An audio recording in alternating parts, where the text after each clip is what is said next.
Welcome back to another episode of Storytime with Kayla Jade. I want to put a disclaimer on this video because I know eating disorders can be very triggering to some people, and the last thing I want to do is trigger anyone. So if you're in any way, shape or form not in the right mind to listen to this content, I will meet you back next episode. And we're going to be talking about anorexia, bulimia, disordered eating. If you're not in the right state, please skip this episode. My client booked the most. Get ready with. Oh my god, you guys! Let's do a pack my You bag. guys probably think I'm so ballsy right now, sitting next to this fireplace again, but I made sure the wood was completely removed from the area, so it's all the way over there. So hopefully, no spiders are going to come flying at me again. I'm sitting here. I've got my little cup that I got from the markets. I don't know if you saw on my TikTok, but I showed that I got all this pottery that this woman made from the markets. And how cute is this cup? It's got cats all over it. It was only $10. Everything that I got from there was $10, which I think it's worth way more than $10. But yeah, I'm actually really excited. I can't really think of anything else right now because I have my literal dream girl coming on the podcast on Monday. I'm gonna fly to Sydney and go record her and then fly back home. And I am so excited about it because she is literally my idol in this industry. I look up to her so much. I've hired out this little cute little old school bar to have her there because I thought it would just be a cute cozy vibe. So yeah, I'm so excited. I'm literally have butterflies thinking about it. I can't stop thinking about it. But yeah, today we're talking about something a little dark. I feel like every episode you just get another layer of Kayla peeled off, and we're just unraveling more and more, which is I think for me, it's good. It's therapeutic. But also I think it's good to just educate people because some people aren't aware, especially today we're talking a lot about mental health and eating disorders. And I feel like a lot of people find it hard to understand what it's like with someone who's in that state of mind. So I want to talk about my journey with that today. I was even contemplating not doing this episode just because I know it can be triggering to a lot of people, but unfortunately this was a big part of my life. So I feel like I should share it with you guys. And I just love opening up to you guys. It's like I said, it's therapeutic. So I enjoy doing it. But yeah, I grew up in a time where there was a lot of toxic media. Celebrities were constantly berated in magazines of them being too fat or too skinny. They could never catch a break. They were always media was just constantly commenting on women's bodies. And it was such a horrible time for women. I think it's important to talk about because I fear that skinny culture is becoming a trend again. Ozempic is huge. Anyone can lose weight super quickly and easily. And I mean, even if it doesn't come back as how anorexia was big in those days, but I feel like it would come back in other ways as well. Just becoming obsessed with body image and how they perceive themselves and disordered behaviors. So I really fear for how things are going to progress with the trend that is celebrities losing a lot of weight and becoming skinny again, and skinny being the new thing again. Whereas for a while it was okay, there's a lot of thicker girls, thick's becoming a trend, and now it's gone back to skinny. So yeah, I think it's important that we talk about it and educate on how dangerous it can be. So I was 15 at the time that my eating disorder became a full-blown eating disorder. I was dating a guy who was well into their 20s, which it's funny when you're a literal child and you're dating someone who is way older than you, you think, oh my gosh, I must be so cool. They like me and they want to spend time with me. Whereas that guy only wants to spend time with you because he can't get girls around his own age and he's a loser. What kind of person wants to hang out with a literal child or have a relationship, a sexual relationship with a literal child? What is wrong with you? I just it's funny. You think when you're young, you're oh, he's so cool. He's this. But when you get older, you're just what the was he doing? And why was that normal, you know? Obviously, like I kept this relationship to myself. I didn't really tell my parents about it. You know, I don't know. It made me feel special being in this relationship with this old man. Like obviously I had a lot of trauma from that time. So I think there was a few things that may have caused my eating disorder, and I think that was definitely one of them because it was a very traumatic DV relationship. We can talk about that in another episode. But yeah, I had just broken up, was in a relationship with this guy. It ended traumatically. He ended up cheating on me or something. We broke up, and also at the time was around the time that my parents split up. Like they were never fully happy like throughout my life, but they were just, you know, together because it's easy. At that time was the initial like, okay, we're actually like splitting up. So there was that, as well as my grandma dying around that time as well. So there was a few major key factors what I think contributed to the eating disorder. Not only things in the media, but also these like traumatic experiences. And it's funny because like it was only when I was like thinking about what I'm going to say for this episode, like talking about the eating disorder, because I really have to like think about it before I talk about it. Otherwise I'll miss pieces, I'll forget pieces because of my ADHD. So I really had to think about what I was going to say. And then I was like, holy, this is probably what caused the eating disorder. Like I was like, oh, maybe it's a me problem, because like I know like a lot of people with ADHD, it's, you know, a lot of people with ADHD do struggle with eating disorder behaviors. They can do as well. So I was like, okay, that's probably it. And I was like, hold the on. I had this like traumatic DV relationship that I didn't really talk about, never really, you know, talked about that trauma. That was probably the core reason why I developed this eating disorder. And it wasn't until like I literally was thinking about it the other day that I was like, yeah, that's probably the cause of it. How crazy is that? It's like, go do some therapy or something. So I'm 15. I also start my first job, which is at a supermarket. I work in like the deli section, you know, where they get like they hand out the ham and the meat. I was working there for a bit, and then I got like promoted to the seafood manager. So I was managing women well in their 40s when I was like 15. I don't know how I got that role. But anyway, I was working this job, and I was also in school at the same time. And working this job, I was just trying to get as many hours as I could, mainly because like I love getting money, like I wanted money. And also I think it was just a way to, you know, not think about what was actually going on in my life. Just a distraction from all the traumatic things that was happening. So I started working like a ton of hours at work. And I think I remember just becoming so obsessed with healthy eating. Like it didn't start with just not eating anything. It started with this obsession with healthy eating and exercising. I would get up super early, bike to the gym, do like a massive HIIT training workout, which is like a high intensity workout, do weights there, bike home, and then go to work and be like, I would go to work at like 5 a.m. or something, or maybe even earlier, because I was the seafood manager. So I had to get up really early. I would go there and would just work. And then even on my lunch breaks, I would literally go on a power walk. Like I was just so obsessed. Even after work, any chance I could, I would be exercising. And if I didn't exercise, which that was my top priority, nothing came before my exercise. And I would also just eat pretty much just fruit. At the time as well, there was a big, you know, fear of like carbs. Like carbs was like such a bad thing.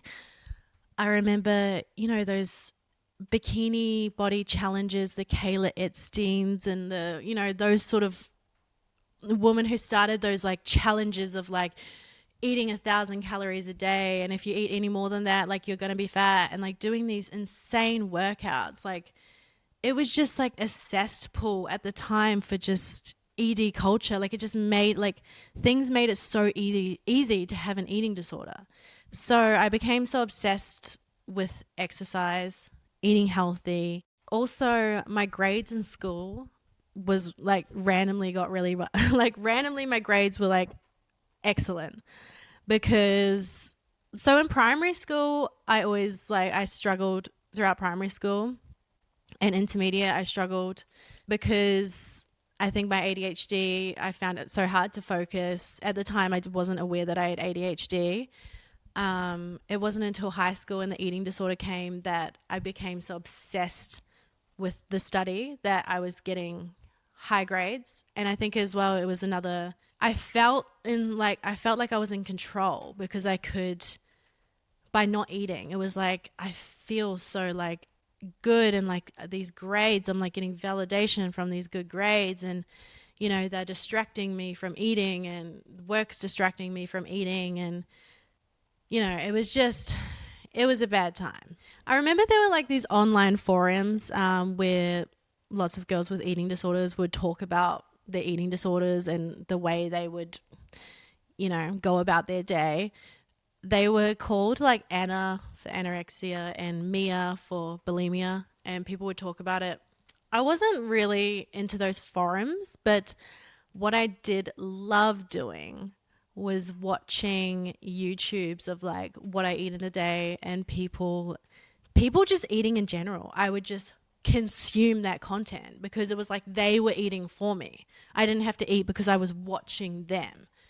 I just became so obsessed with food. Like it was just such an unhealthy relationship with food. Like all I could think about was food, but then I wasn't eating. I was watching these people eat, but I wasn't eating myself. By this point, I had dropped a significant amount of weight. My friends and family could not recognize me. I would avoid going to social events. Like I would avoid hanging out with my friends if I knew there was going to be food involved. I was still social though. Like I would go to parties and things because I knew that was a controlled environment for me. Like I knew there wasn't going to be food at parties. People were drinking. I would take things so I didn't have to drink alcohol. I would take party stuff. And that was my, you know, I'm having fun. Like I'm with my friends. Like I think I'm normal even though I'm not. Of course, my family tried to help me. They tried as much as they could, but you cannot help someone in that state of mind. Someone like that becomes the master of all tricks. You learn ways to make people think that you're okay.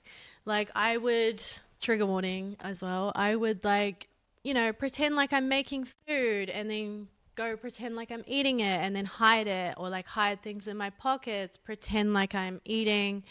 It even got to bulimia at some stage. It was just something that fully consumed me. It was all I could think about.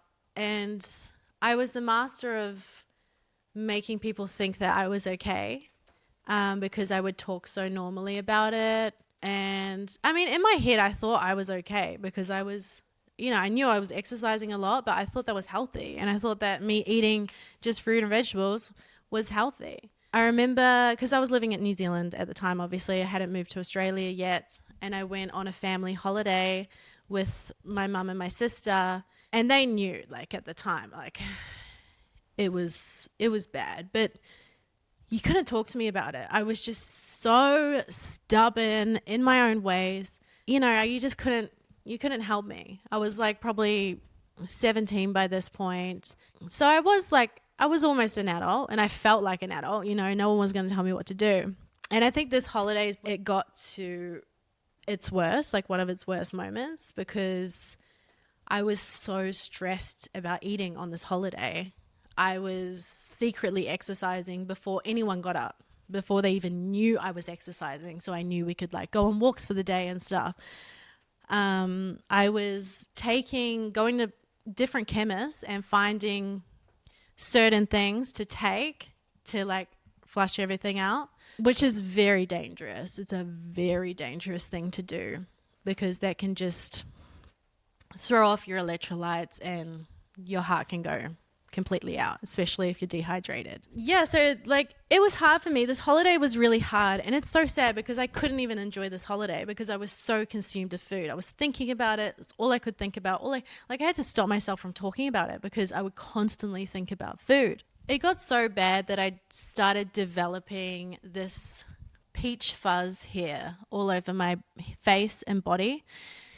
It's your body's way of, if you're too underweight and you don't have enough fat, it's your body's way of keeping you warm. So I developed this like peach fuzz hair all over me, like overnight. Like it just came overnight. And I had said that I was a little bit bulimic, not very much. It was probably once in a blue moon if like something happened that I was super uncomfortable with. I felt like I had to do it, unfortunately. But it made me develop these chipmunk cheeks, which like, so basically my face was so slender, but I had these bulging lymph nodes on the sides of my face. And it's because even though I was drinking like liters and liters of water a day, that wasn't enough because I wasn't giving myself the nutrients I needed.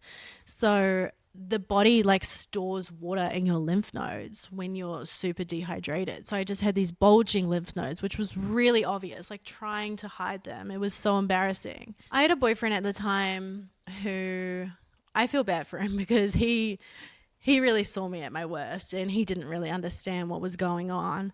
But I could not have sex with him because it was just so painful for me because I was just so like brittle. I couldn't, and like my libido, everything was just gone.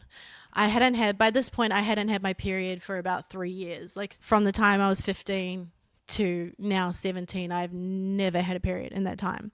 Also, like this just shows how much damage anorexia eating disorders put on your body, because I hadn't had my period in 3 years.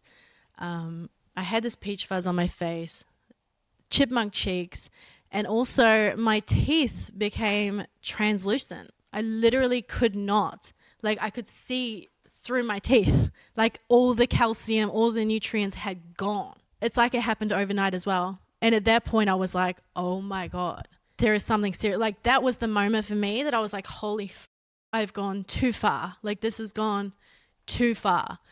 And that was at the point where I was like, I actually need to get help. And I wanted to get help. I was like, okay, I need to start eating again. And I remember my mum like making me a piece of toast with butter. I don't know what was on it. Butter, Vegemite, piece of toast. Just one piece of toast.